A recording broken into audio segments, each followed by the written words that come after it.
Welcome to the Inspired Living with Autoimmunity podcast, the podcast for high achievers who want to stay sharp, focused, and full of energy despite their diagnosis. With your host, National Board Certified Functional Medicine Health Coach, Julie Michelson, where Julie helps you take your power back from autoimmunity. And now here's your host, Julie Michelson.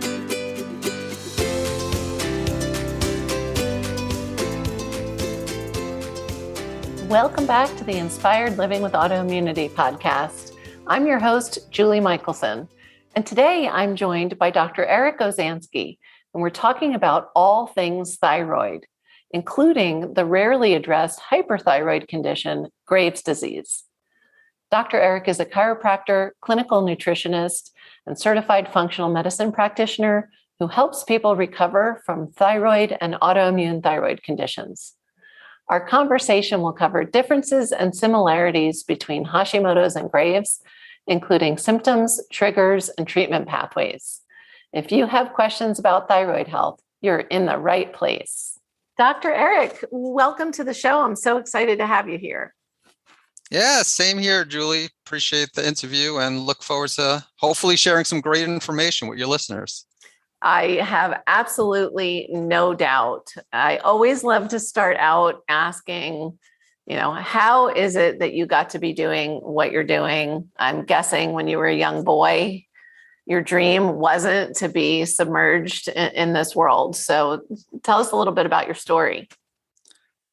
Sure. So my background's a chiropractor, and I became a chiropractor because I hurt my back and, just was practicing traditional chiropractic for about 7.5 years. But in 2008, I was diagnosed with hyperthyroidism. And, going back a little bit before that, how did I know I had hyperthyroidism? Well, I was dieting, detoxifying. And so I was losing a lot of weight, but I had no idea at the time that was related to the hyperthyroidism. But one day I was walking around a Sam's Club and, they have those automated blood pressure machines, and I took my blood pressure and my blood pressure was fine, but my heart rate was elevated, and that was kind of unusual. So I, of course, the next few days was just measuring my heart rate at home. And, every time I measured it was between 90 and let's say like 110 beats per minute, which definitely is on the higher side. And, so I started putting the pieces together and the weight loss and the elevated heart rate. And so I saw a regular doctor who did a thyroid panel, diagnosed me with hyperthyroidism. And then eventually I saw an endocrinologist.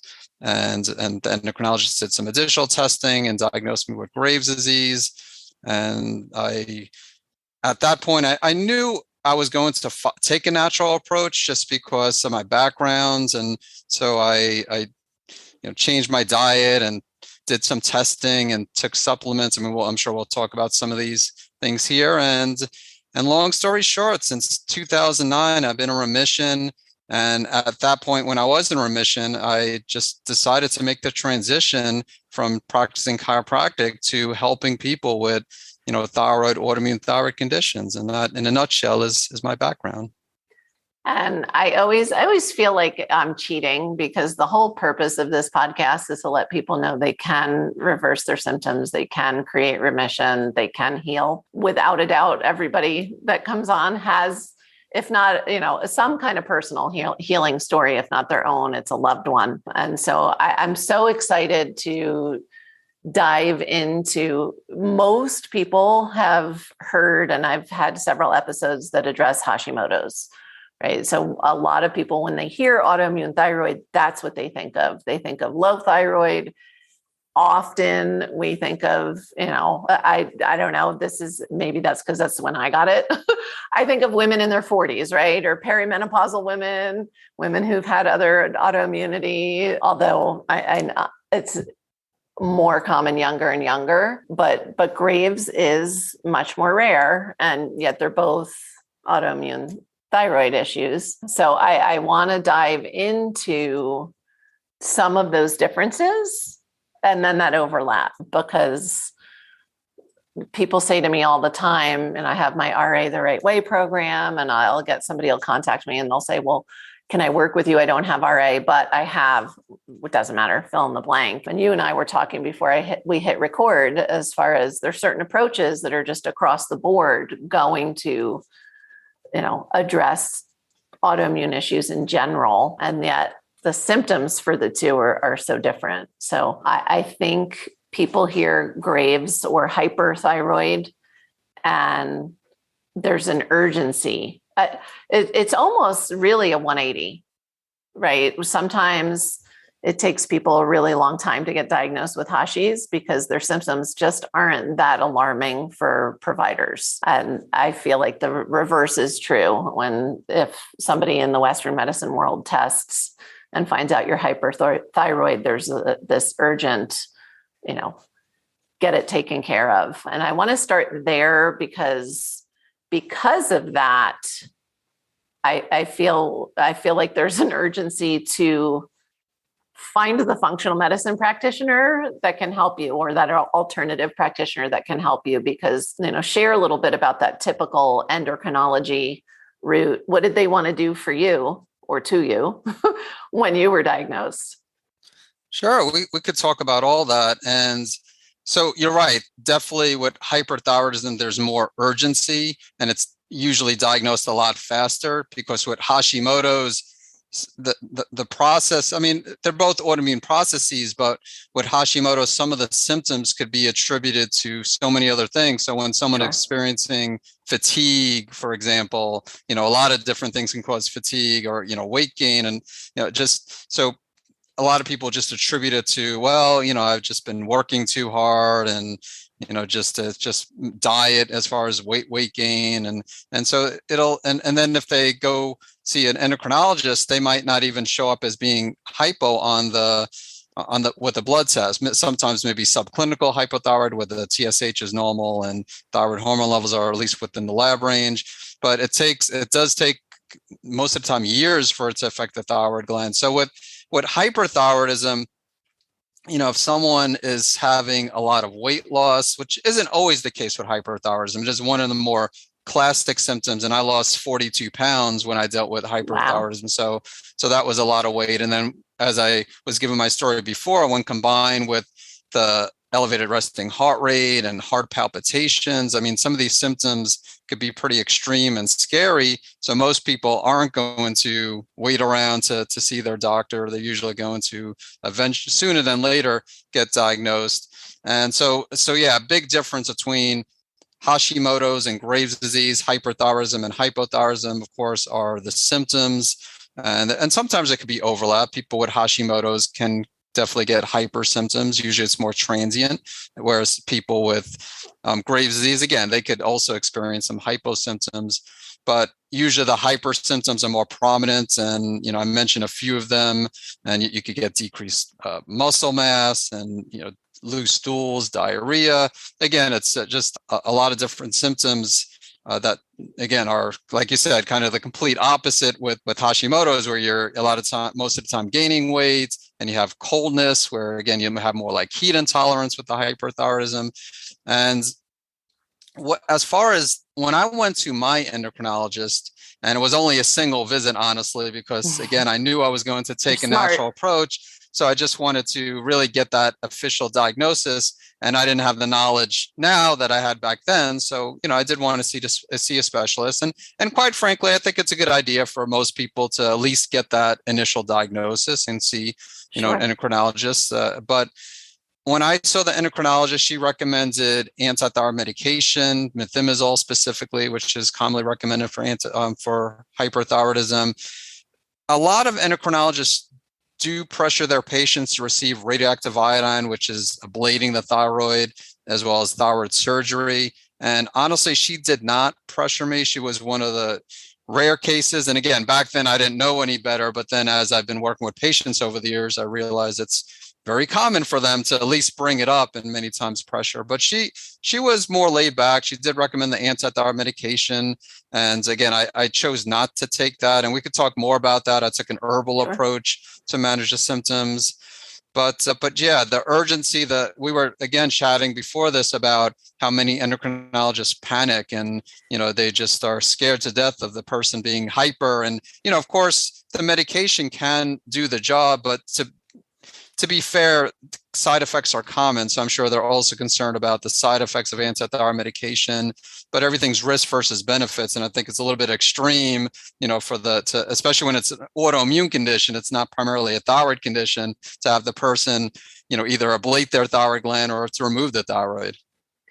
Absolutely. And I have, I'm sure you encounter as well, people that went that route, and that doesn't solve their problems when it's autoimmune. Unfortunately, it may solve the thyroid level at that point. But I had shared with you, we've had experience in our family with, and that's why we do the podcast, right? Because when you have a trusted physician who is acting, in good faith, like there is urgency. I know, at least in our experience, it was, concern about the heart, right? You mentioned elevated heart rate. People often, it is interesting, other than the weight loss, you didn't have yet other physical symptom. You didn't feel palpitations. You didn't have that racing, but that was the, oh my gosh, heart, we need to do this right away. And for me, I find that, and again, it's the both sides. It's unfortunate. It could take somebody years to get diagnosed with Hashimoto's.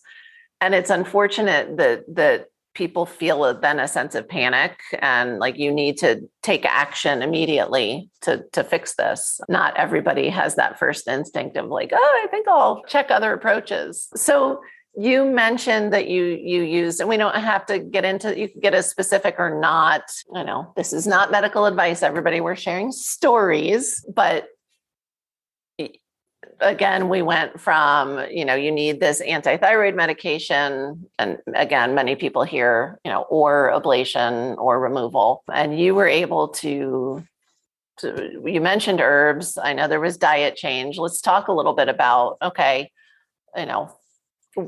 what, and it doesn't actually have to be your story. Let's just talk about, because I'm sure you have so much more experience now. Let's talk about your approach. Somebody comes to you and they have Graves.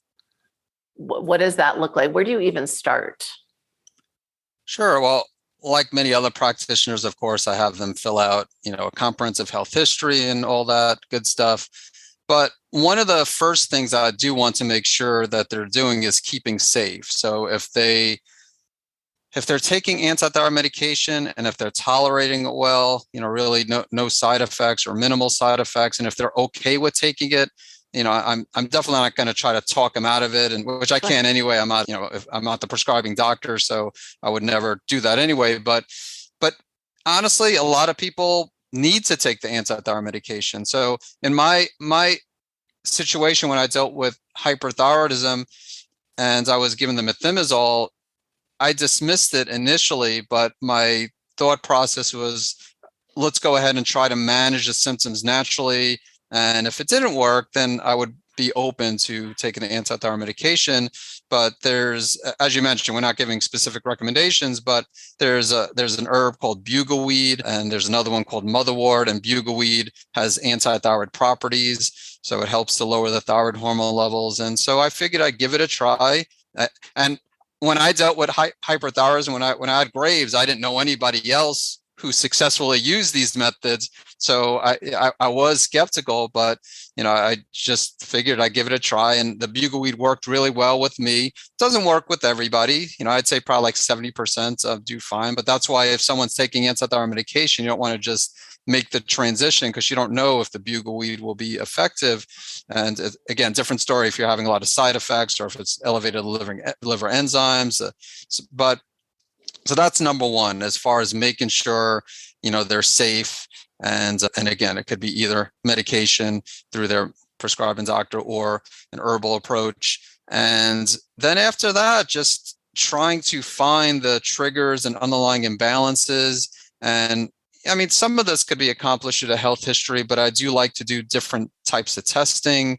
Most of my patients will go through adrenal testing, and probably a big part of that is because when I had Graves, my adrenals were in horrible condition, and I was in denial, so I didn't think they would be as bad as they were. I figured that I thought I did a good job of managing the stress, but yeah, I was definitely wrong. So yeah, I always say you don't have to feel stressed out. to have taxed adrenals. Exactly. Yeah. So, but yeah, adrenal testing, sometimes I'll do comprehensive stool panels. I mean, it depends on the person, adrenals pretty much with everybody, blood testing, with certain blood tests with everyone.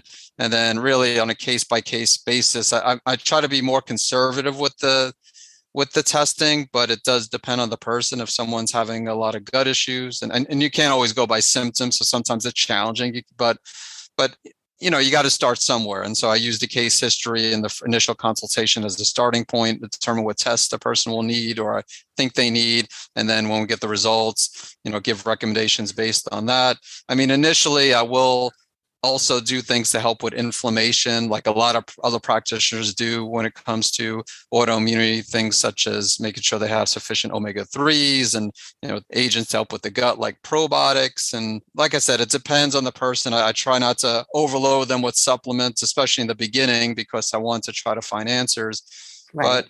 But yeah, essentially that's the beginning approach, is trying to make sure they're safe and then try to have them do some testing to find some of the triggers, underlying imbalances, and of course the diet. So the diet and lifestyle is huge. So I do recommend dietary changes. And, in this day and age, a lot of people go on the internet and they follow, they kind of have an idea of what to follow, just whether it's autoimmune paleo diet or paleo diet, or, some will follow ketogenic diet. But to me, diet's a starting point. There's no one diet that fits everybody. Amen. But yeah.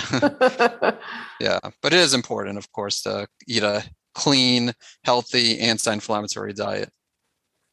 I love that. So you mentioned, I feel like it's the word I say most, which is inflammation, right? You're looking for those drivers. And here's the difference between, you talked about symptom management and also root cause and looking for triggers. And that's the piece, the endocrinologists are looking for symptom management and leaving it at that. Why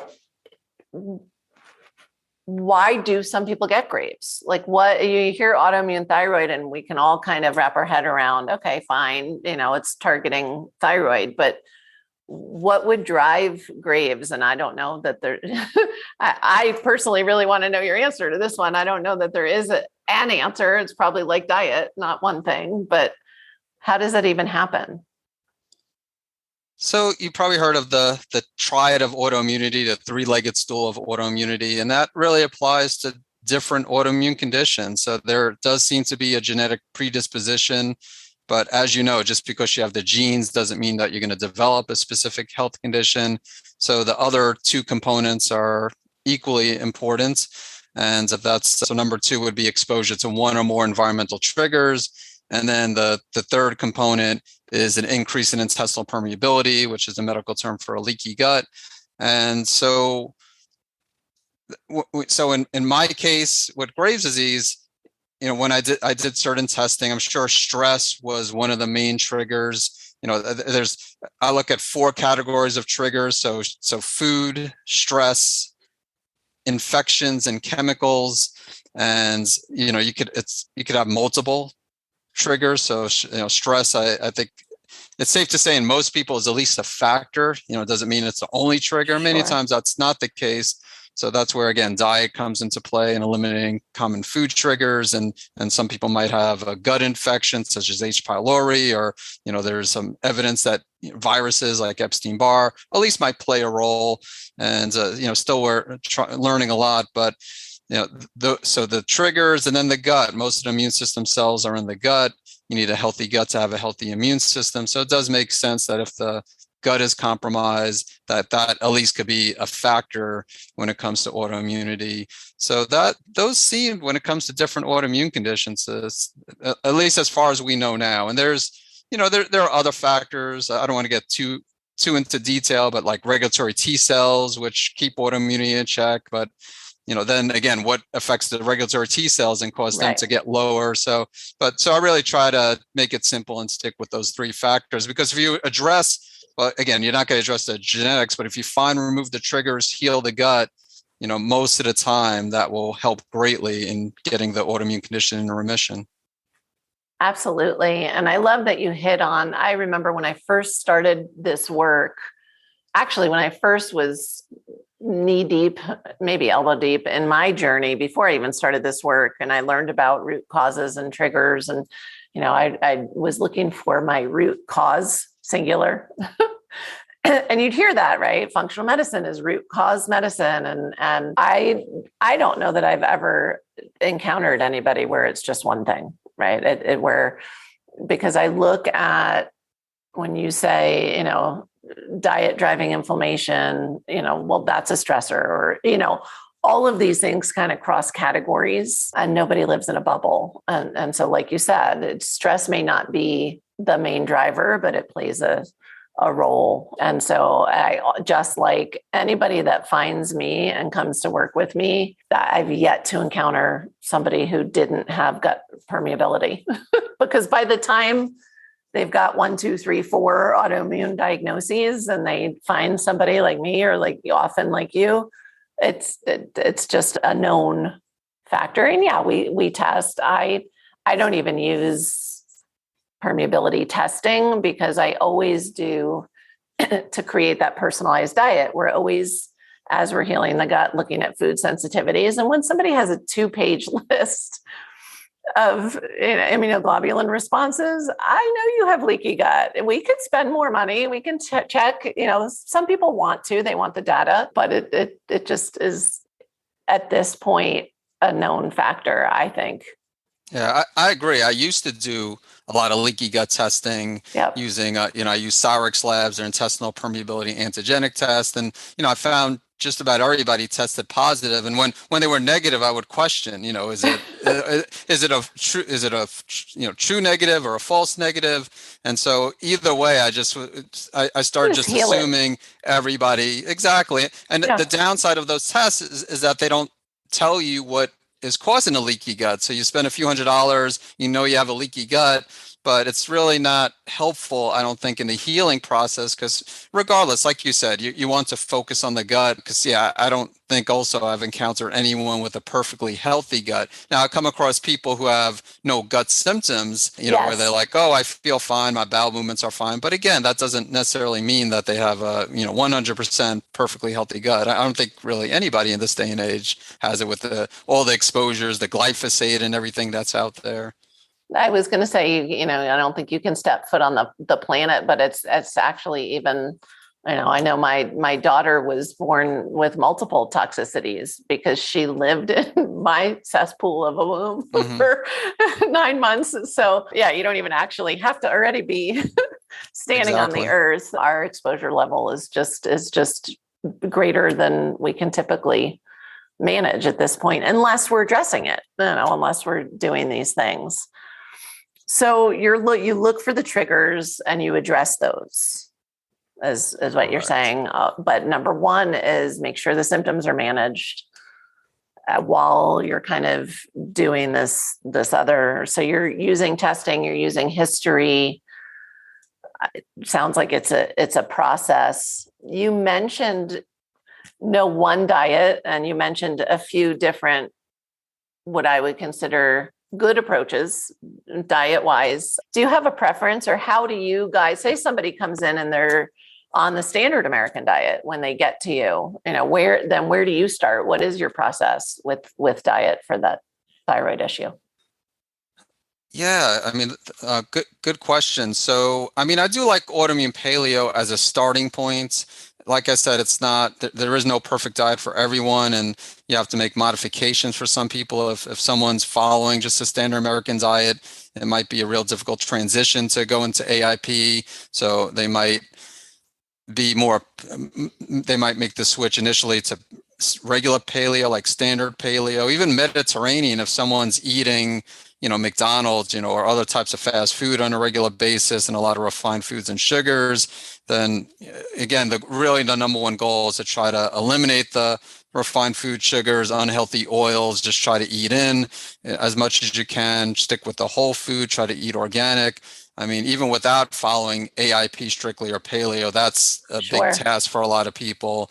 And, for some people, just gluten-free is a huge challenge. So that's where it could depend on the person. We don't want to scare anybody away or to stress them out even further if they're not ready for, autoimmune paleo diet or even standard paleo diet. But those would be like kind of starting points, because really I do like to do some type of elimination diet. And, and there's no perfect method. There's, elimination diets, food sensitivity testing. They both have values, but and everybody has different approaches. So here typically I do a food sensitivity test. I'm sorry, I do an elimination diet, and the AIP kind of to me serves like an elimination diet. Well, it is if it's done properly. It makes me sad. People will, show up at a consult and they'll be like, well, I've been on AIP for 2 years. And I'm like, well, tell me about it. And they're still in the elimination phase 2 years later, which is not how it's. I happen to be an AIP coach. So I'm like, no, you're doing it wrong. People think like, oh, AIP is so restrictive. And I'm like, well, did you do your reintroductions? It just depends. Not a permanent diet. That's a good point. It's not. AIP is a lifestyle. And it is interesting because AIP also encompasses those other things that you and I are working with, other lifestyle areas. It's really not just food, but people just think of it as this. They think of the elimination phase and they think that's what AIP equals. And it doesn't. But like you said, for some people, that's way too restrictive to jump into. And for other people with a long list of food sensitivities, you're not removing the right foods. And so I personally use a blend, but like you, it's all individual. And I want to highlight, you said my favorite thing. And that's what I always say, because we love to ask, well, what's the right diet? There's a variety of approaches, but the key, I believe, and I heard you say it, is whole food, real food, certain foods for sure, all organic if you can. And if you can't, definitely at least dirty dozen organic, controlling what we can. But it is amazing what the body can do with real food versus what it can't do with all the processed junk. Yeah, that is true. And one thing that's important to mention, this gets back to the triggers. There are people that work with me, and I'm sure people that work with you that, once again, even before getting started, they've been on AIP. And like you said, right, maybe they're not doing it right. And sometimes it's not strict AIP. They might really be following more paleo, or worse than that, where they're following AIP, but, eating other, things that are even paleo friendly. Right. I saw that this morning. Somebody had recommended like a meal planning place. I'm always looking for resources for clients. And I went on the website and it was like, oh, good. They have a gluten-free menu option and they had a paleo menu option. And in the list of what's included in the paleo, it was dairy optional. And I'm like, okay, that's not paleo. Don't call that paleo. This is why people get confused. Yeah, that's weird. But what I was going to say is that if someone is following a strict AIP diet and not getting results, it doesn't mean that it wasn't beneficial. If you were doing everything right and it wasn't causing an improvement in symptoms and or your blood tests, for example, very well, just there's probably other factors. And that's what I was talking about, not just food as being a trigger, but it's definitely and regardless of how you feel when following the diet, it's still an important piece of the puzzle. And we definitely both would agree that if you continue eating inflammatory foods, or if you follow AIP and you just dismiss it, oh, I followed it for 3 months or even 6 months and nothing changed, so I'm going to just go back to the old diet, that's definitely not a good approach, because again, you're almost definitely won't heal taking that approach. Absolutely. And that's the thing. It's never a one-prong approach. And yes, diet is important.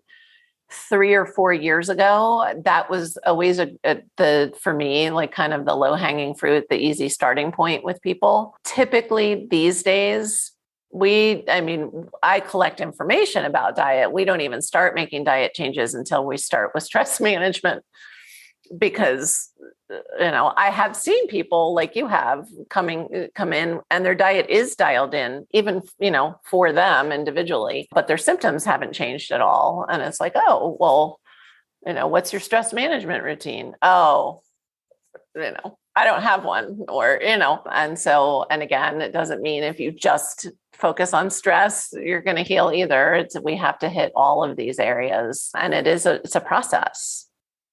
Yeah, exactly. I mean, sleep, of course. I mean, all these things are important. And again, they're all just each a piece of the puzzle, as you said. Someone might already be eating a great diet, AIP, and managing stress and sleeping well, but maybe they have a gut infection, or maybe their toxic load is too high. So that's why it's detective work. That's really the process of, a functional medicine doctor, is just to, there are some people that they have an autoimmune condition and all they'll do is eliminate gluten. They won't even follow strict AIP. They eliminate gluten, and then they're like, wow, I feel so much better. And maybe their blood tests even greatly improve. And so again, you can't compare yourself to others. And it's difficult, especially in the age of social media, where you could easily find others who are getting great results, maybe with, diet, and again, not following strict AIP. And then you're like, well, if they could do it, I could do it. But then when you try it, you don't get the same results. And that all comes down to the biochemical individuality, as well as, being exposed to different triggers.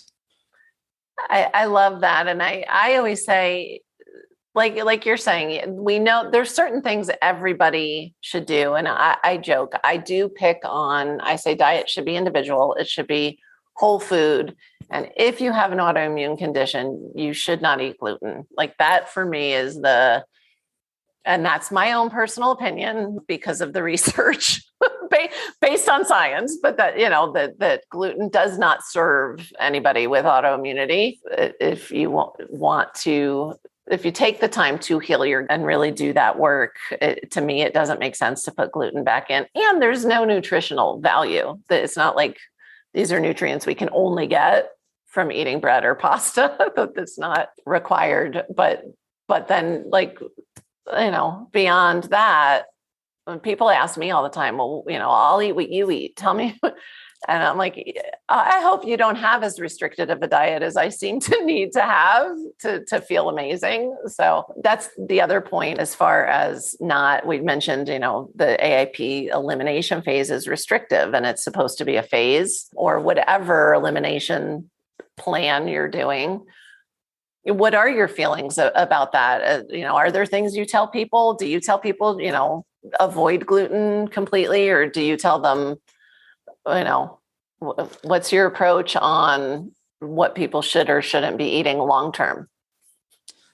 I mean, I agree with you. In a perfect world, there's really no need to eat gluten. I mean, really dairy too, but Thank you. I was like, that's always my. Yeah. And sorry, Dad. My family was in. And there are the puppies. My family was in the dairy business, and so I always feel like I should apologize when I say dairy is inflammatory. Yeah. Now, I will say, I will admit that, since I've been in remission since 2009, now have I been completely dairy free? Have I had zero gluten exposures?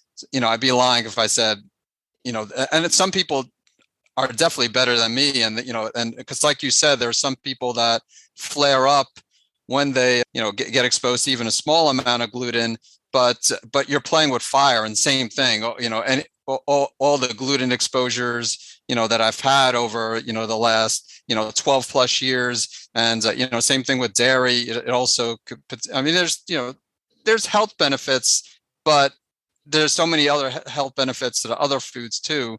So I guess to answer your question, it really is obviously it's up to the person, and there are some people, just like with you, I'm sure, even without giving your opinion, they say, you know what, I'm just going to go gluten free. Sometimes I'll say I want to go, I'm going to go dairy free permanently. But yeah, I think in a perfect world, we all probably should go gluten free and maybe even dairy free. But I will say, I have no problem eating a gluten free pizza, but and I know there's the diet cheese and all that, but usually I do have, if I have a gluten free pizza, I am usually having the dairy. So And I would support that. I think sometimes the alternatives are not ideal either. And this is why I love the reintroduction phase. I always joke. I said, I can tell you all the reasons I think you should never eat gluten again. You need to feel how you feel when you eat gluten. And I do have clients that, it always makes me sad. They do a gluten reintro and they don't notice anything. They feel totally fine. And so those are the people that are going to occasionally have gluten, and that's fine. They're going to stay great. And then I have people that, I always say what your body tells you is what's going to determine what's a never food, what's a sometimes food, what's a once a year food. Some people, depending on symptoms, like I'm like, okay, then don't eat that before you give a big speech, or, it just depends on what your symptoms are going to be. Yeah, I agree. And I mentioned a pizza. Obviously, when I was getting in remission, I was avoiding pizza for quite a long time. So it's right. So just want to make that clear. That's not one of the first foods that you'll be reintroducing if you're doing AIP. So yes, we usually reintroduce both the dairy and the gluten toward the end. And I was dairy free for years and years. And the more I learned and the more I practiced, the more I realized, there are many people who, goat dairy doesn't seem to be an issue. I wonder if I'm one of those people. And I am one of those people. And so I will have that once in a while because it doesn't bother me. Still probably not the most ideal thing to have all the time for me, but I can get away with it. And I always say it's not about perfection, right? It's about healing and creating resilience. So, for you, you can have the pizza. I had a pizza yesterday, but I made it myself with a grain-free crust and, pesto and no cheese. But and you should. I mean, if you're eating, ideally, if you're having a pizza, you really do want to try to make it on your own. Because if you go outside, even if it's gluten-free, they're using probably unhealthy oils like soybean oil and who knows what else in the pizza. So, and then, the dairy, if you go out, I'm sure it's having the hormones. I mean, there are some places that are more natural, organic. There's a place in the Charlotte area that does have healthier pizzas, but still, it's best to make it on your own. But one question I have for you, since we're talking about dairy as an AIP coach, what are your thoughts about ghee? Because I do have a lot of patients asking about ghee. And according to some reintroduction diets, ghee is allowed in the earlier stages of reintroduction. Again, this is just speaking as a functional medicine coach, and I allow my clients use ghee unless we know if you have a dairy allergy, don't go there. Don't go near there. But I let my clients use ghee during elimination for dairy. Okay. And actually, I even take it a step further, and this may come from my bulletproof coach time, but we will do butter as a separate reintroduction, because I have a lot of clients there's so little protein in the butter that they do butter. I'm personally, I do fine with butter. So a lot of people are fine with butter. And then people like my poor daughter, she can feel it. It doesn't work for her. But even she, who's super sensitive to butter, uses ghee. Okay. So yeah, we have good success with it.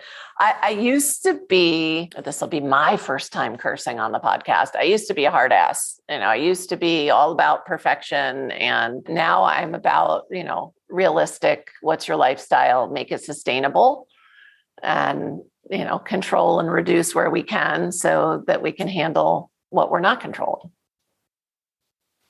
Yeah, makes sense. Yeah, I like it. So, and I know you have a gift for listeners. Tell us a little bit about your thyroid checklist. Yeah, so my thyroid checklist, it's a checklist to help people be more aware of the different types of triggers and ways on how to find the triggers, because as we were discussing, that's a big part of getting into remission.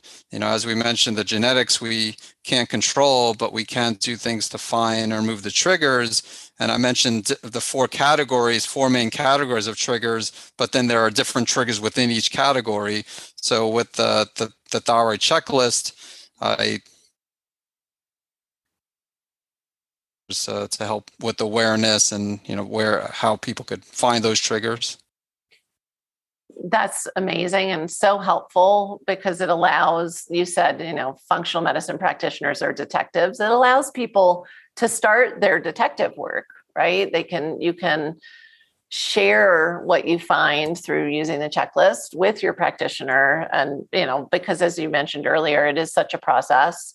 I always say, there's so many rocks to look under. This is where you get your clues of where do you start or where are you going to move the needle the most by addressing. So the link to the checklist will be in the show notes. So thank you for sharing that with listeners. It's a huge asset for people. What is one step people can do today, right now? What can people start? What can they do to start to improve their health? It's hard to just say one step, but because diet's so important. So I am going to go the stress management route, though, just because in my situation, stress was huge. Not to say diet didn't play a role, but also in the literature, there are studies showing, I know correlation doesn't always mean causation, but there's research showing that stress could be a potential factor, potential trigger when it comes to Graves' disease. And of course, we could say that with all autoimmune conditions, but there's not research with every single autoimmune condition. And then just, being that I've worked with people with Graves, hyperthyroidism, Graves' disease for so long now, it's definitely a big factor. And you kind of alluded to it earlier. A lot of people overlook the stress management and they focus on the diet well before, not everybody, but it's not uncommon for people to clean up their diet on their own, but they're not doing enough from a stress management perspective. And I think people should be doing things every day from a stress management perspective. So you also get some people that are doing things, but they might be going to a yoga studio maybe like twice a week, or maybe doing it at their home. And, that's their definition of stress management, or they're exercising, which, I feel better when I exercise, and I do think it helps with stress, but, it's more of a sympathetic activity, not a parasympathetic activity. So yeah, long response to your question, but if I had to choose one thing, and again, it's difficult. Diet is definitely up there, but I would say the stress management. Well, and you would say daily practice. Correct. Daily practice. And that's key. And I always say to everybody, find your whatever you will do daily is the best daily practice. I don't think, breath work is more important than yoga or more important than meditation, or, I joke, a lot of my clients, you say the word meditation and you can literally see their blood pressure rise. So I say, whatever you'll do daily, agreed, is the way. So before we wrap up, links for everywhere to find you will be in the show notes as well. But where's the best place for listeners if they're listening and they don't want to look in the show notes? What's the best place to find you? I would say, I'll give two. So one is my website. My main website is naturalendocrinesolutions.com. And that has hundreds of different articles, blog posts. A lot of them focus on hyperthyroidism. There are some also for hypothyroidism, Hashimoto's. But then also my podcast, which if you visit savemythyroid.com and click on podcast, or visit Apple or Spotify and just type in Save My Thyroid. And that has a greater emphasis on those with hyperthyroidism. So pretty much all the solo episodes I do focus on hyperthyroidism. And then when doing interviews, that could benefit people with both Graves and Hashimoto's. Gotcha. But yeah, those would be the two main resources. Love that. And I love the name of your podcast. It's the best. Thank you. Dr. Eric, thank you so much. You've shared amazing gold with us today. Thank you, Julie. It was a pleasure. For everyone listening, remember you can get the show notes and transcripts by visiting inspiredliving.show. I hope you had a great time and enjoyed this episode as much as I did. I will see you next week. Thank you for listening to Julie Michelson's Inspired Living with Autoimmunity. Did you enjoy this episode? Please like, share, and subscribe wherever you listen to podcasts. If you'd like to get a transcript of this and every other episode, just head on over to inspiredliving.show or click on the link in this episode's description. There, you can also find everything we discussed in this episode, including links and information about our guest. You can even send in your questions to be answered by Julie in a future episode. That's inspiredliving.show. Until next time, this is Julie Michelson's Inspired Living with Autoimmunity podcast, helping you take your power back.